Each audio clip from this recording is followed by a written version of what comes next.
ونستعينه ونستغفره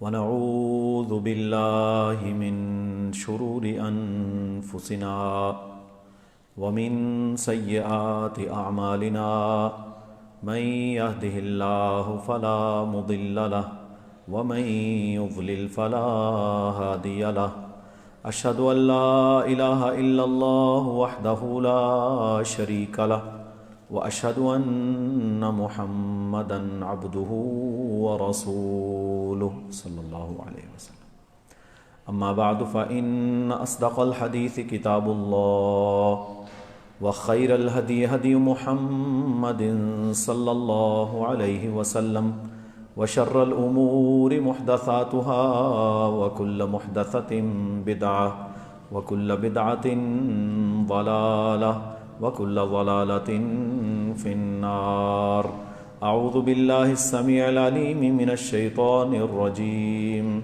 من همزه ونفخه ونفثه يا أيها الذين آمنوا اتقوا الله حق تقاته ولا تموتن إلا وأنتم مسلمون يا أيها الناس اتقوا ربكم الذي خلقكم من نفس واحدة وخلق منها زوجها وبث منهما رجالا كثيرا ونساء واتقوا الله الذي تساءلون به والأرحام إن الله كان عليكم رقيبا يا أيها الذين آمنوا اتقوا الله وقولوا قولا سديدا يصلح لكم أعمالكم ويغفر لكم ذنوبكم ومن يطع الله ورسوله فقد فاز فوزا عظيما رب اشرح لي صدري ويسر لي أمري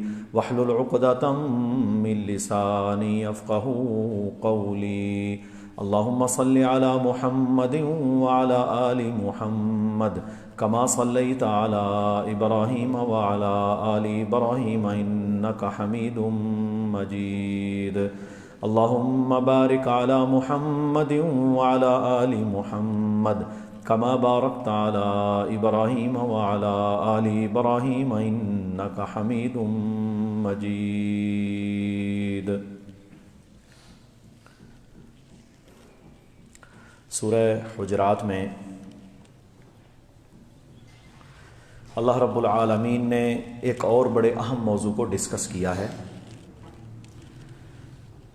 ایمان اور اسلام کا فرق.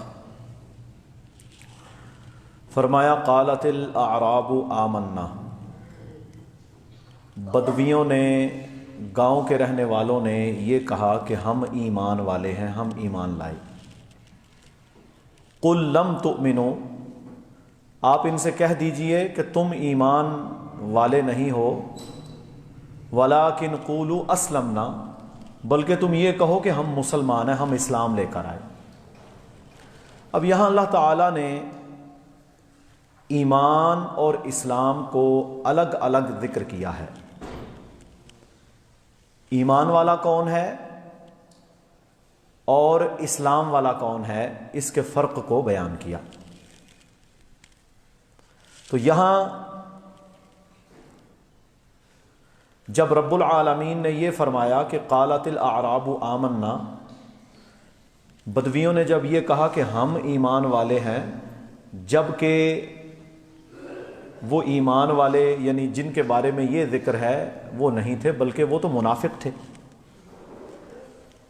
اور اس سے یہ بھی مراد نہیں ہے کہ سارے ہی بدوی منافق تھے، بلکہ جس حصے کا ذکر کیا ہے اللہ تعالیٰ نے ان کے بارے میں یہاں ذکر کیا گیا. اوپر والے اسپیکر تو نہیں چل رہے. تو فرمایا قل لم تؤمنوا، آپ ان سے کہہ دیں کہ یہ ایمان والے نہیں ہیں، ولیکن قولوا اسلمنا، بلکہ یہ اپنے آپ کو مسلمان کہیں، کیونکہ ان کا ظاہری تعارف وہ اسلام ہے. ان کا ظاہری تعارف کیا ہے؟ وہ اسلام ہے. تو میرے بھائیوں اور بہنوں، یہاں ایک بڑا اہم نقطہ اللہ تعالیٰ نے بیان کیا ہے وہ کیا ہے کہ جب بندہ لا الہ الا اللہ محمد رسول اللہ پڑھ لیتا ہے تو وہ اسلام میں داخل ہو جاتا ہے، یعنی اس کا نام مسلمانوں والا ہے، وہ ظاہری طور پر مسلمان ہے، ہو سکتا ہے اس کے چہرے پر داڑھی بھی ہو سکتا ہے وہ لباس بھی مسلمانوں والا پہنتا ہو، نماز بھی پڑھتا ہو، ظاہری وہ سب کچھ مسلمانوں والے کام کرتا ہے، لیکن اندر سے وہ ایمان کے ساتھ وہ چاشنی، وہ محبت، وہ عقیدہ نہیں رکھتا۔ ظاہراً وہ بالکل مسلمان نظر آتا ہے، لیکن اندر سے وہ ایمان والا نہیں ہوتا، اس کا عقیدہ درست نہیں ہوتا، اللہ کے اوپر اس کا توکل نہیں ہوتا، اللہ کے نبی صلی اللہ علیہ وسلم کے وعدوں پر یقین نہیں ہوتا، بلکہ وہ اسلام کے بارے میں شک کا شکار رہتا ہے۔ اسلام کے بارے میں کیا رہتا ہے؟ شک کا شکار رہتا ہے، پتہ نہیں یار یہ ہوگا بھی کہ نہیں، قرآن میں تو آیا ہے، پتہ نہیں ہونا بھی ہے کہ نہیں۔ یعنی آپ کے کتنے ہی کلمہ گو میں آپ کو دکھا سکتا ہوں، بڑی عمروں کے بھی چھوٹی عمروں کے بھی، جو عملاً یہ کہتے ہیں کہ یار آپ اپنی یہ زندگی Jio, live as you wish، جیسے جی چاہے زندگی گزارو، اے جہان مٹھا تے اگلا کس ڈٹھا، یہ پنجابی کے ہی شعر ہے نا، اور یہ مسلمان کے لکھے ہوئے ہیں جو نام نہاد مسلمان تھا۔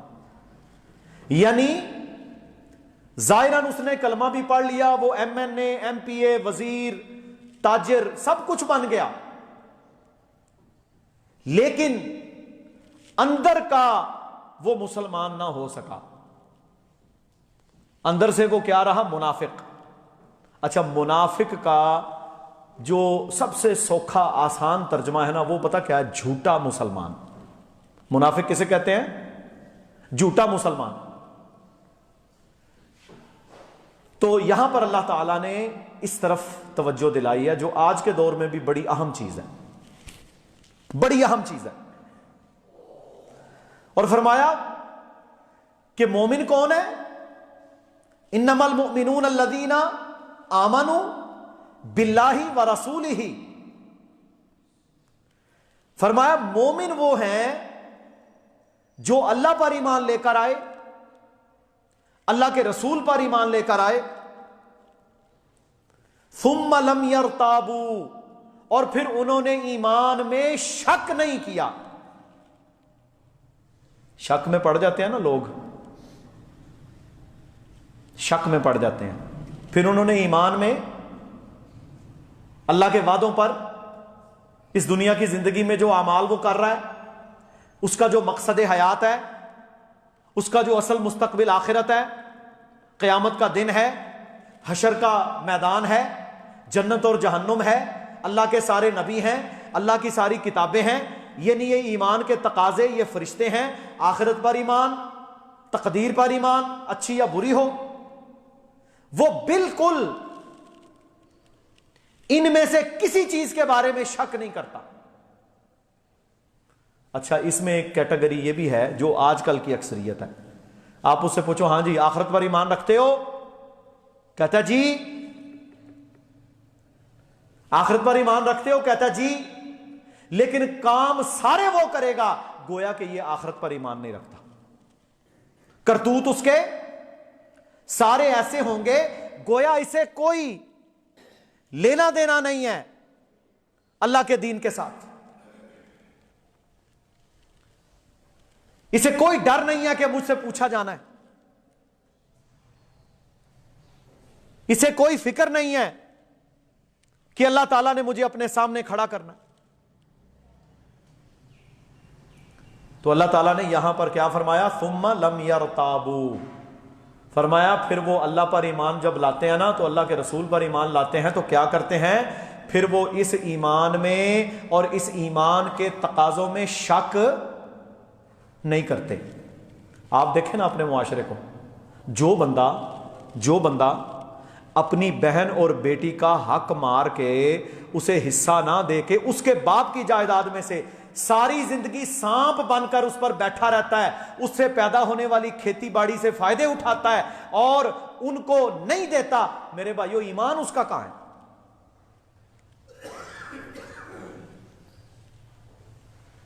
ببانگے دہل اللہ کی نافرمانیاں کرتا ہے،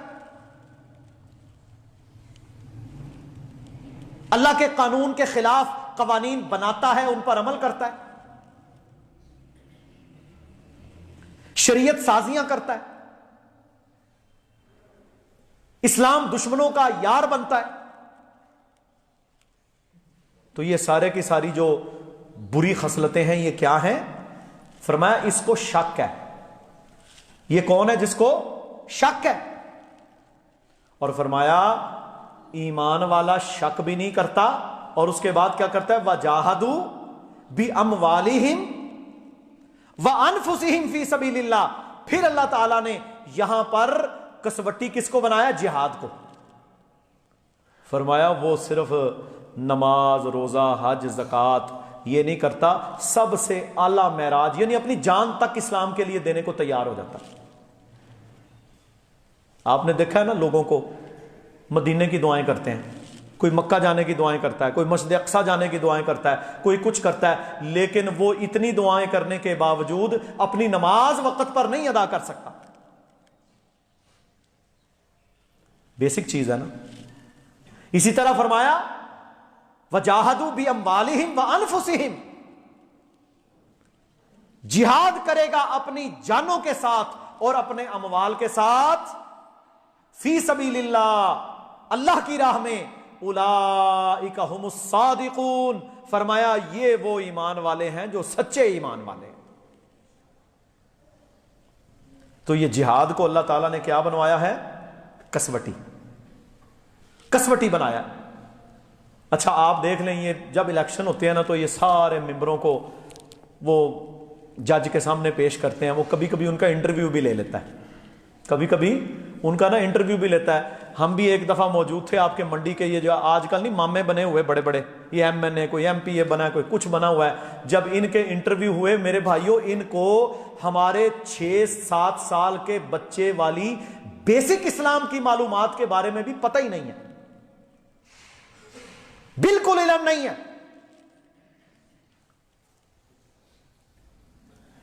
آپ مجھے یہ بتائیں کہ سورہ اخلاص کسے نہیں آتی؟ ایک بندہ میرے پاس آیا کہتا ہے جی میں نماز تو پڑھتا ہوں، 5 نمازیں پڑھتا ہوں، پر پرابلم یہ ہے کہ سورہ اخلاص کے علاوہ مجھے کوئی صورت نہیں آتی، میں ہر رکعت میں یہی پڑھتا ہوں. میں نے کہا انشاءاللہ ٹھیک ہے، کوئی مسئلہ نہیں تیری نماز کو، لیکن دوسری بھی یاد کر. اب وہ تو چلو نماز پڑھ رہا تھا، اسے یہ ایک چھوٹی سی سورت آتی تھی یا سورہ کوثر آ جاتی تھی. میرے بھائیوں یہ جنہوں نے آپ کے سربراہ بننا ہے، جنہوں نے آپ کے لیے قانون سازیاں کرنی ہیں، جنہوں نے جناب اسلام آباد میں بیٹھ کے اسلامی جمہوریہ پاکستان کے آئین کے دفاع کرنے اور وغیرہ وغیرہ، ان لوگوں کو سورہ اخلاص تک نہیں آتی. ان سے پوچھا جائے دعائے قنوت سناؤ تو آگے سے سوال کرتا ہے یہ وزیر بنے ہوئے ہیں وہ کیا ہوتا ہے. ان سے پوچھو کہ وتر کی کتنی رکھتے ہیں یا وتر آتے ہیں، وہ کہتا ہے میں نے وتر پڑھے ہی نہیں آج تک. 50-60 سال 70 سال تیری عمر ہو گئی، آج تک وہ وتر بھی نہیں پڑھ سکا. بیسک معلومات ان کے پاس نہیں ہے. لیکن جب ان سے پوچھا جائے تو کیا کہتے ہیں؟ ہم مسلمان ہیں، ہم ایمان والے ہیں. یعنی یہ، اور تان کس پر کریں گے؟ اسلام پر ڈائریکٹ تان کریں تو پتہ ہے مرتد ہو جائیں گے، فتویٰ لگ جائے گا ایک کافر ہو گیا. اسلام پر تو نہیں نا تان کرتے، پھر تان کس پر کرتے ہیں؟ مولوی پر. یہ مولویوں کا اسلام، یہ مولویوں کا یہ. دیکھیں کسی مولوی کا دین نہیں ہے، دین اللہ اس کے رسول صلی اللہ علیہ وسلم نے ہمیں بتایا ہے، آسمانوں سے اللہ نے نازل کیا. تو مولویوں کا نام لے کر اسلام پر تان کرنے کا اندر کا خناس وہ اپنا باہر نکالتے ہیں. لیکن کیا ہے ان کے بارے میں اللہ نے فرمایا قل اتعلمون اللہ بدینکم، آپ ان سے کہہ دیجئے کہ اللہ تعالیٰ کو اپنے دین کے بارے میں مت بتاؤ.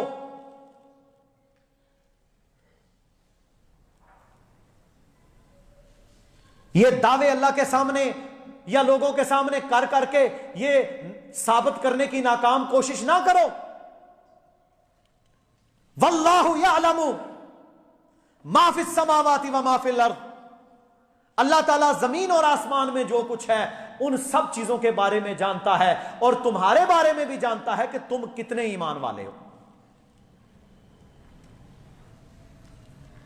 یہاں ایمان اور اسلام کا فرق اللہ تعالیٰ بتا رہا ہے. واللہ بکل شیء علیم. اللہ کہتا ہے میں ہر چیز کے بارے میں علم رکھتا ہوں. مومن کون ہے؟ منافق کون ہے؟ اچھا کون ہے؟ برا کون ہے؟ کون اندر سے ایمان والا ہے اور کون صرف باہر سے اسلام کا دعویٰ تو کرتا ہے مگر ایمان اس کے سینے میں راسخ نہیں ہو سکا. دو باتیں سمجھ آ گئیں. اسلام اور چیز ہے ظاہری اعمال، اور ایمان کیا ہے؟ اللہ کے وعدوں پر پکا یقین، آخرت پر پکا یقین، فرشتے، کتابیں، تقدیر اچھی بری، ان پر پکا یقین، اور آپ کی زندگی نظر آئے کہ یہ اللہ پر ایمان رکھنے والا ہے، آخرت کو ماننے والا ہے. اور پھر وجاہدوا باموالہم وانفسہم، اور اپنے مال اور اپنی جان کے ساتھ جہاد کرنے والا فی سبیل اللہ، یہ بھی ایک کسوٹی ہے. اور آگے اللہ نے پتہ کیا فرمایا؟ یمنون علیک ان اسلموا. یہ بڑی اہم آیات ہیں. یمنون علیک ان اسلموا. یہ لوگ اپنے مسلمان ہونے کا آپ پر احسان مت جتلائیں. یہ اپنے ایمان لانے کا، اپنے اسلام قبول کرنے کا آپ پر احسان نہ کریں. یہ تجھ پر کوئی احسان نہیں رکھتے کہ یہ اسلام لے آئے. اچھا میرے بھائیوں، ہم اگر مسلمان ہیں تو کیا نعوذ باللہ ہمارا اللہ پر احسان ہے؟ اللہ کے نبی صلی اللہ علیہ وسلم پر نعوذ باللہ احسان ہے؟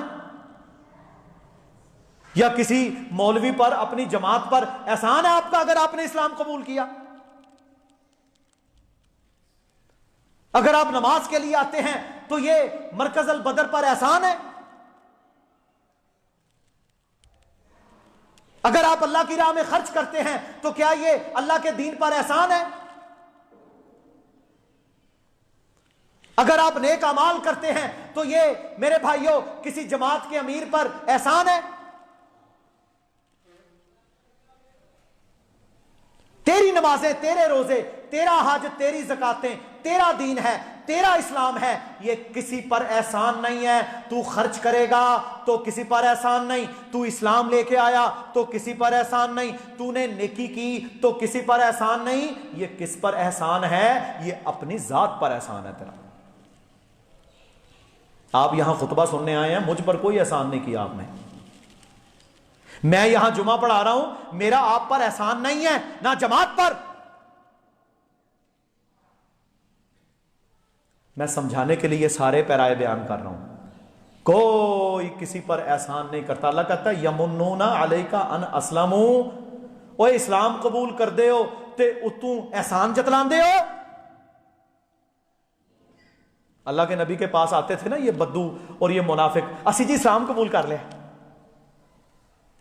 میں نے جی 1,00,000 روپیہ زکات دی ہے، میں نے اتنے روزے رکھے ہیں جی، دیکھیں نا جی جماعت کے لیے میری یہ قربانیاں ہیں. کوئی تیرے احسان کی اللہ کو ضرورت نہیں ہے. ہم اگر نیک اعمال کر رہے ہیں یا اللہ ہمیں اپنی رحمت کے ساتھ توفیق بخش رہا ہے تو یہ ہمارا اپنی ذات پر احسان ہے. ہم اپنے آپ کو آگ سے بچانے کے لیے، عذاب سے بچانے کے لیے یہ اعمال کر رہے ہیں. یمنون علیک ان اسلموا. اللہ کہتا ہے مجھ پر کوئی احسان نہیں. اچھا یہ بات بھی اگر ہم سمجھ جائیں نا تو پھر ہم نیکی کریں اور کیا کریں؟ دریا میں ڈالیں. آپ نے دیکھے ہیں نیکی کر کے آگے پھیلانے والے، وہ کہتا ہے میں پیسے تب دوں گا، ہم اپنے لوگوں کو جانتے ہیں کہ جب میرا اعلان ہو، میں فلاں کام اس وقت کروں گا جب میرے نام کی پھٹیاں لگیں، میں یہ عمل اس لیے کروں گا تاکہ لوگوں کے اندر میری تشہیر ہو۔ ایک تو تشہیر کا نیت ہے نا کہ لوگوں کو ترغیب دینا، ایک ہوتا ہے اپنی انٹرنیلی احسان جتلانا۔ اللہ کہتا ہے تم ایمان لے کر آئے ہو تو اللہ پر کوئی احسان نہیں ہے، یہ تمہارا اپنی ذات پر احسان ہے کہ اللہ نے تم پر رحمت فرمائی، تمہیں شرک اور کفر کے گھٹا ٹوپ اندھیروں سے نکال کر توحید کی روشنیوں میں لا کر کھڑا کر دیا، اور آج تم اگر سجدہ کر رہے ہو تو یہ اپنے رب کی توفیق کے ساتھ تم پر اللہ کا کرم ہے، کوئی احسان نہیں ہے کسی پر۔ اللہ اکبر۔ اور فرمایا قل لا تمنوا علی اسلامکم، کہہ دو کہ مجھ پر اپنے دین کا احسان نہ رکھو، بل اللہ یمن علیکم، یہ تو اللہ کا تم پر احسان ہے، ان ہداکم للایمان، کہ اس نے تمہیں ایمان کے ساتھ ہدایت عطا فرمائی، ان کنتم صادقین، اگر تم سچے ہو، اگر تم سچے ہو نا تو اپنے رب کا شکر ادا کرو، یا اللہ تیرا کرم ہے تو نے مجھے اسلام کے ساتھ ہدایت عطا فرمائی، یا اللہ تیرا کرم ہے تو نے مجھے نماز کی توفیق بخشی، یا اللہ تیری رحمت ہے میں تیرے سامنے جھکتا ہوں، تو نے مجھے صدقہ زکوٰۃ کرنے کی توفیق عطا فرمائی، تو نے مجھے جمعہ پڑھنے کی توفیق دی، تو نے مجھے نیکی پر چلنے کی توفیق دی، تو نے مجھے اسلام کا لباس اختیار کرنے کی توفیق دی، تو نے مجھے داڑھی رکھنے کی توفیق دی، تو نے مجھے بے حیائی، فحاشی، عریانی اور غیبت و چغلی اور کفر اور شرک اور بدعات سے بچنے کی توفیق دی۔ یہ تو اللہ کی رحمت ہے ہم پر۔ اللہ کہتا ہے کوئی احسان کسی پر نہ جتلائے۔ آگے اللہ نے فرمایا ان اللہ یعلم غیب السماوات والارض۔ وہ کئی ہوتے ہیں نا ایکسٹرا سیانے، ہاں جی، پنجابی جنہوں کہتے پاڈے، وہ بڑی ڈرامے بازیاں کرتے ہیں۔ ایک دفعہ ایک رمضان کا پروگرام تھا، اس میں ہم گئے تو اس میں کچھ لوگ تھے ہمارے، تو انہوں نے، ان پر اللہ نے رحم کیا، انہوں نے کچھ رقم دینی ہوگی اللہ کی راہ میں، تو وہ جناب نا اب عجیب و غریب قسم کے ڈرامے کر رہے ہیں، ایسی ایسی، یقین کریں 5 دفعہ تو مجھے بلایا، وہ جی ذرا سامنے بٹھا کر، وہ جی ذرا ایسے کر کے، وہ جی ایسے کر کے، وہ جی یہ دیکھ لے، وہ جی ذرا ایسے ہو جائے، ذرا مجلس میں۔ یار کیا لینا ہے تم نے؟ اگر تیرا مال اچھا اللہ نے تجھے دیا، تو رب کی راہ میں دے رہا ہے، جس کے لیے دے رہا ہے وہ جانتا ہے کہ نہیں جانتا؟ وہ بولو بھائی، آپ نے رات کو تہجد پڑھی ہے، مجھ پر احسان کیا ہے؟ جس کے لیے پڑھی ہے وہ جانتا ہے کہ یہ تہجد گزار ہے، اگر مخلص ہے تو۔ ایک ہوتا ہے ترغیب کے لیے، ایک ہوتا ہے دکھلاوا، احسان جتلانے کے لیے۔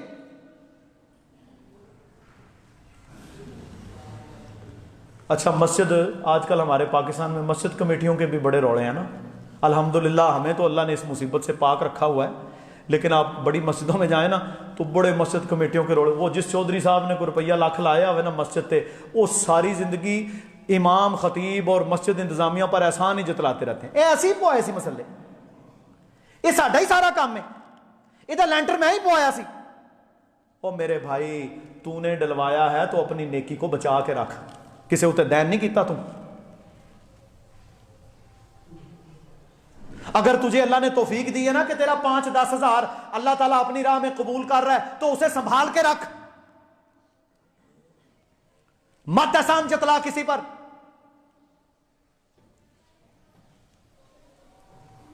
مجھے اگر اللہ تعالیٰ نے استعمال کر لیا، آپ کو اگر اللہ تعالیٰ نے استعمال کر لیا، تو پھر ہمیں انتظار بھی کرنا ہے کہ میرے آخری سانس تک اللہ تعالیٰ مجھے پھر استعمال کرے۔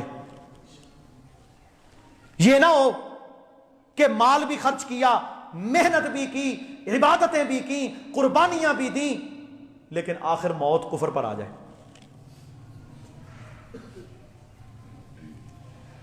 وہ مسجد کمیٹیوں والے نا پریشان ہی رہتے ہیں۔ ایک مسجد ہے ہماری، میں درس دینے کے لیے گیا تو وہاں وہ صدر وزیر اعظم جو ان کے بنے ہوئے تھے وہ کہتے جی اسی بڑے تنگ ہیں 2-4 بندیاں کو. میں کیا ہویا کہ یہ کہندا جی روپیہ تو 5-5 ہزار دیندے نے پر ہے ساڈے اتنے عذاب نازل ہویا.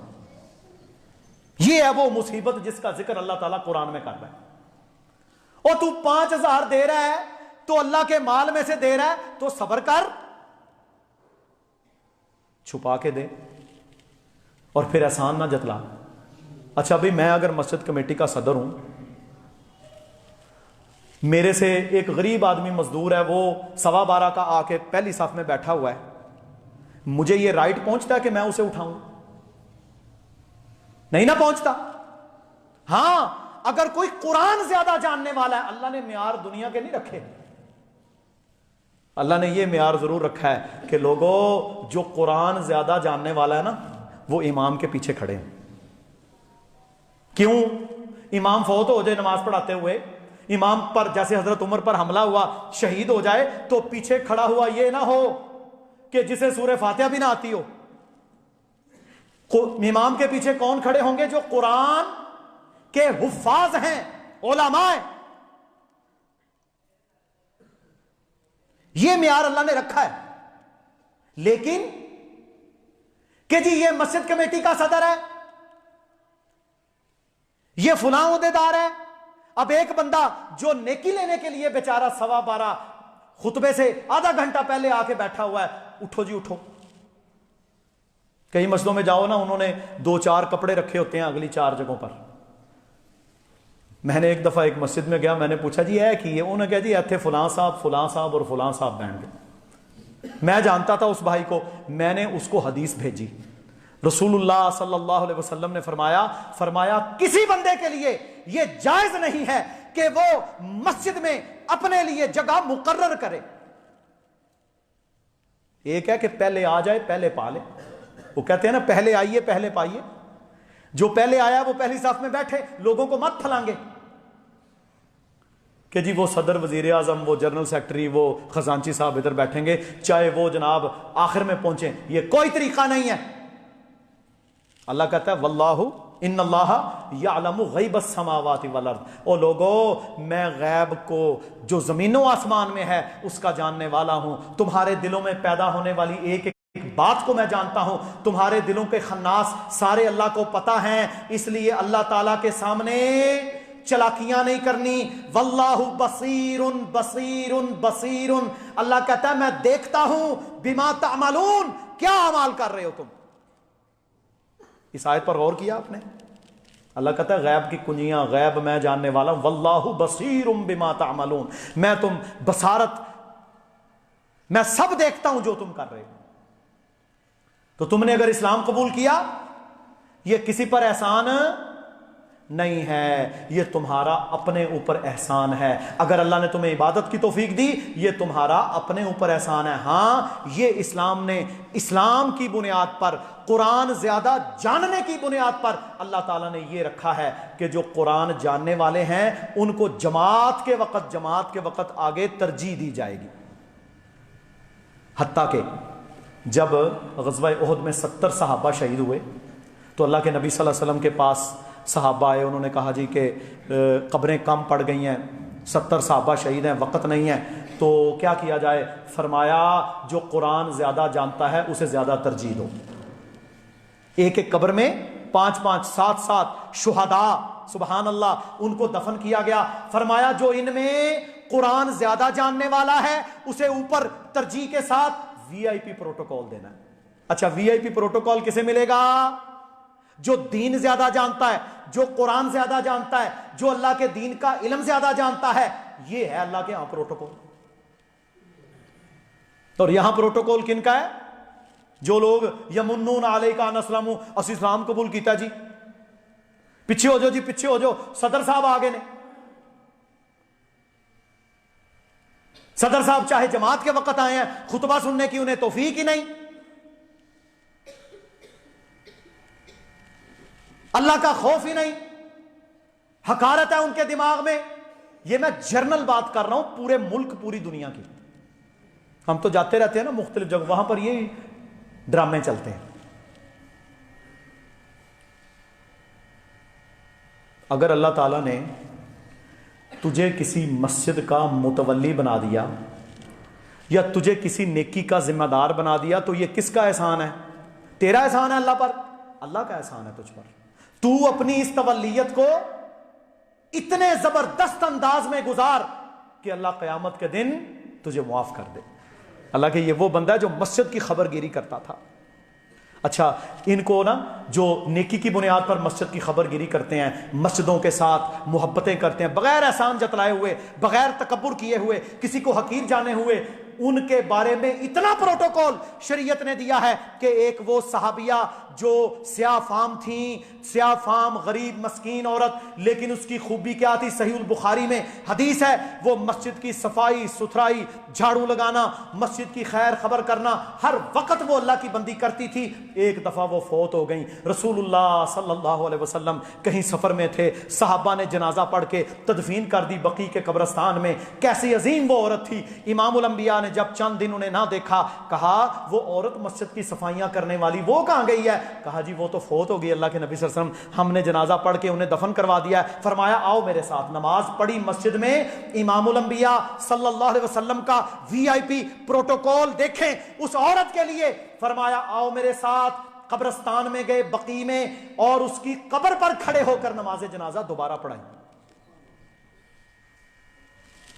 وہ کوئی صدر تھی مسجد کی، کروڑ پتی تھی، حاجی صاحب، چودھری صاحب، راجہ صاحب تھی، ایک سیاہ فام عورت، لیکن ایمان کی بنیاد پر، اللہ کے لیے قربانی کی بنیاد پر، عاجزی کی بنیاد پر امام الانبیاء صلی اللہ علیہ وسلم، صحابہ کرام، دنیا کی عظیم ہستیاں ان کی نماز جنازہ قبر پر ادا کرتی.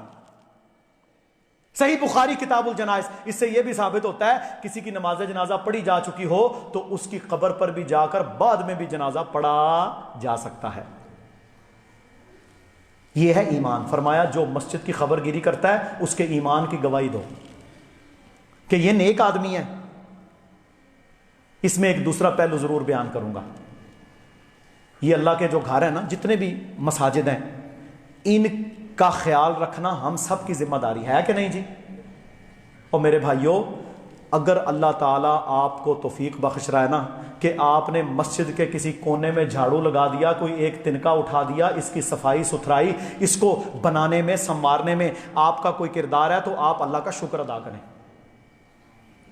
ہمارے ہاں الٹی گنگا ہے. کیا 1 منٹ لیٹ کیوں ہوئے؟ ہیٹر زیادہ کیوں نہیں چلا؟ اے سی کی ٹھنڈ کیوں زیادہ نہیں ہے؟ نرم گرم کارپٹ کیوں نہیں ہے؟ یعنی یہ چیزیں لوگ بحث اس پر کرتے ہیں. ٹھیک ہے، اللہ نے آج ہمیں کارپٹ، قالین دے دیے، اے سی دے دیے، بہترین سہولیات دے دیں، آپ اللہ کا شکر ادا کریں، انہیں استعمال کریں، اچھی بات ہے. لیکن ان کو معیار بنا کر اپنا وقت ضائع کرنا اور اس پر بحث، تمحیص، لڑائیاں، جھگڑے، فتنے کھڑا کرنا، یہ عبادت کی روح کو نکال دیتا ہے. روڑیوں والی مسجد، ریتلی مٹی، اور اگر بارش ہو جائے تو گارا بن جائے. یہ کس کی مسجد تھی؟ یہ محمد رسول اللہ صلی اللہ علیہ وسلم کی مسجد تھی. صحابی کہتے ہیں اللہ کی قسم میں نے خود دیکھا، میں نے اپنی آنکھوں سے دیکھا. مدینہ میں ہم نماز پڑھ رہے تھے، بارش شروع ہو گئی، نماز ختم ہونے تک میں نے دیکھا امام الانبیاء صلی اللہ علیہ وسلم کی پیشانی مبارک پر جب سجدہ کیا نا تو نیچے گارا بن گیا، پانی آیا، تو آپ صلی اللہ علیہ وسلم کے چہرے پر میں نے مٹی کو لگے ہوئے دیکھا. رب کے سامنے پیشانی جھکائی. ساڈے چودھری صاحب دے ذرا سارا ٹھنڈ لگ جائے نا تو وہ مولوی نو 10 میسج کرتے ہیں، ڈاکٹر صاحب پانی بڑا ٹھنڈا تھا، یہ بڑا ایسے تھا. آپ آئے ہیں تو احسان اللہ پر ہے یا اپنے آپ پر؟ جو وقت پر آیا ہے، ایک اونٹ کی قربانی کا ثواب اسے ملے گا کہ نہیں ملے گا؟ انشاءاللہ. گائے کی قربانی کا ثواب، ٹھیک ہے، بکری کی قربانی کا ثواب، مرغی کی قربانی، حتیٰ کہ انڈے کی قربانی. حالانکہ انڈے کی قربانی نہیں ہوتی، لیکن یہاں اس کے لیول کا ذکر کیا اللہ کے نبی صلی اللہ علیہ وسلم نے صحیح بخاری کی حدیث میں.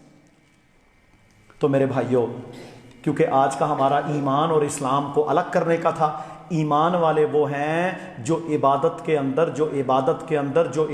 اندر فیسلٹیز کی طرف توجہ نہیں دیتے، اللہ کے ساتھ ربط کی طرف توجہ دیتے ہیں۔ آخری بات کروں گا پھر دوسرا خطبہ۔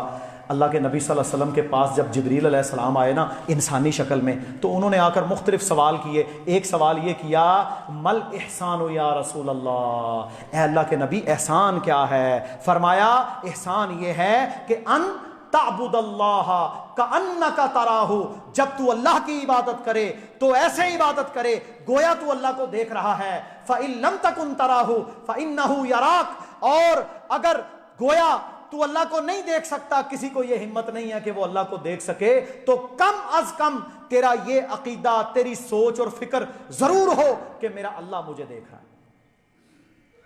جب ہم ایسے کھڑے ہوں کہ ہم اللہ کے سامنے ہیں تو میرے بھائیوں پھر اکڑ پھر وہ کہاں جائے گی؟ تو اس لیے ایمان والے صحابہ ان جیسا ایمان ہم نے اختیار کرنا ہے، اور وہ لوگ وہ دنیا کی آسائشوں کے طلبگار نہیں ہوتے تھے، اگر مل جاتی تو شکر ادا کرتے تھے۔ یہ دو کیٹیگریز ہیں، ملی ہے اللہ نے ہمیں دی ہیں تو شکر ادا کرو۔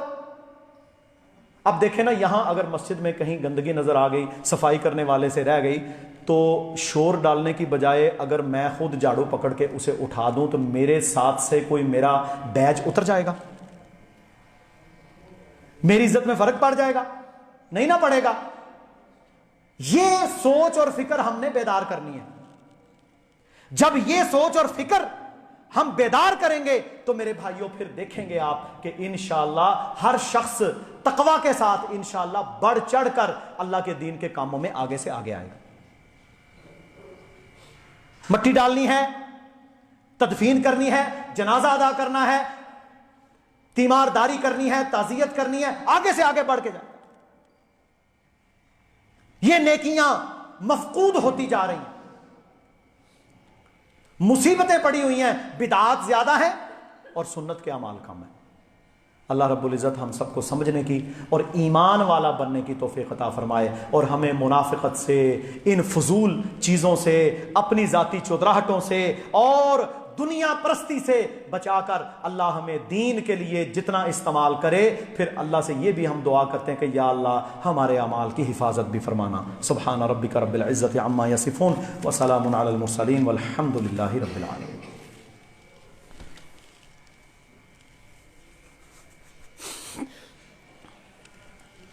ان الحمد للہ نحمده ونستعینه ونستغفره ونعوذ باللہ من شرور انفسنا وسیئات اعمالنا من يهده الله فلا مضل له ومن يضلل فلا هادي له اشهد ان لا اله الا الله وحده لا شريك له واشهد ان محمدا عبده ورسوله صلوات الله وسلام علیہ۔ اما بعد، محترم بھائیو، دو باتوں کی طرف آج توجہ دلانی ہے۔ پہلی بات یہ ہے، میں نے گزشتہ بار بھی تھوڑی سی بات کی تھی لیکن آج تھوڑا سا زیادہ بیان کروں گا۔ جتنی وبائیں قیامت تک پہلے دن سے دنیا کے بننے سے لے کر آتی ہیں، یہ اللہ کی طرف سے ہوتی ہیں۔ وبا اللہ کی طرف سے ہوتی ہے۔ وبا کو جب تک اللہ تعالیٰ ختم نہ کرے وہ ختم ہو سکتی نہیں۔ دو چیزیں ہو گئیں۔ تیسرے نمبر پر، کوئی بیماری بھی کسی کو اللہ کے اذن کے بغیر نہیں لگ سکتی، اگر لگ جائے تو اسے مار نہیں سکتی۔ کوئی بیماری متعدی نہیں ہے، مگر اللہ کے نبی نے ہمیں کوڑی بندے کے قریب جانے سے منع کیا کہ تیرا عقیدہ خراب نہ ہو جائے۔ یہ ہم نے پہلے پچھلی جب کرونا کا آیا معاملہ اس میں بھی بیان کیا تھا، اب پھر بیان کرتے ہیں۔ ہمارے کرنے کے کیا کام ہیں؟ ہمارے کرنے کے کام ہیں چار۔